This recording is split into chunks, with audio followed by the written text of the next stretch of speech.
जय माता रानी। दोस्तों, मैं बहुत ही प्यारा आज माता रानी का भजन लेकर आई हूँ। आप लोग सुनिए, कमेंट में जरूर बताइएगा कैसा लगा। लाइक करिए, शेयर करिए। जो लोग नए हैं चैनल को ज्वाइन भी जल्दी जल्दी कर लीजिए। जो लोग नए वीडियो आज जुड़े हैं, मेरी वीडियो देख रहे हैं, ज्वाइन भी कर लीजिए। वीडियो हाइप करना मत भूलिएगा। तो ये प्यारा सा आप देवी माता का गीत सुनिए। हे भौजी अंगना लिपाई देओ, हे भौजी अंगना लिपाई देओ, घर आई भवानी। हे भौजी अंगना लिपाई देओ, घर आई भवानी। आई भवानी घर आई भवानी, आई भवानी घर आई भवानी। हे भौजी अंगना लिपाई देओ, घर आई भवानी। हे भौजी अंगना लिपाई देओ, घर आई भवानी। चौकी धराई देओ, कलसा धराई देओ, चौकी धराई देओ, कलसा धराई देओ। हे भौजी ज्योति उजालाई देओ, घर आई भवानी। हे भौजी ज्योति जलाई देओ, घर आई भवानी।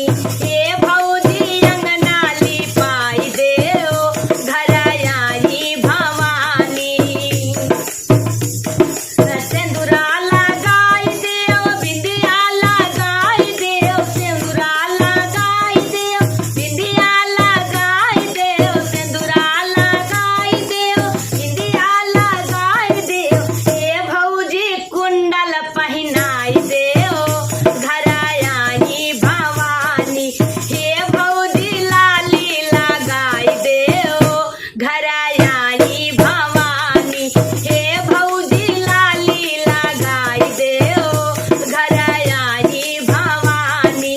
हे भौजी अंगना लिपाई देओ, घर आई भवानी। आई भवानी घर आई भवानी, आई भवानी घर आई भवानी। हे भौजी अंगना लिपाई देओ, घर आई भवानी। कुंडल पहिनाई देओ, नथिया पहिनाई देओ, कुंडल पहिनाई देओ, नथिया पहिनाई देओ। हे भौजी हरवा पहिनाई देओ, घर आई भवानी। हे भौजी हरवा पहिनाई देओ, घर आई भवानी। हे भौजी हरवा पहिनाई देओ, घर आई भवानी। हे भौजी अंगना लिपाई देओ, घर आई भवानी। चूड़िया पहिनाई देओ, कंगना पहिनाई देओ, चूड़िया पहिनाई देओ, कंगना पहिनाई देओ। हे भौजी मेहंदी लगाई देओ, घर आई भवानी। हे भौजी मेहंदी लगाई देओ, घर आई भवानी।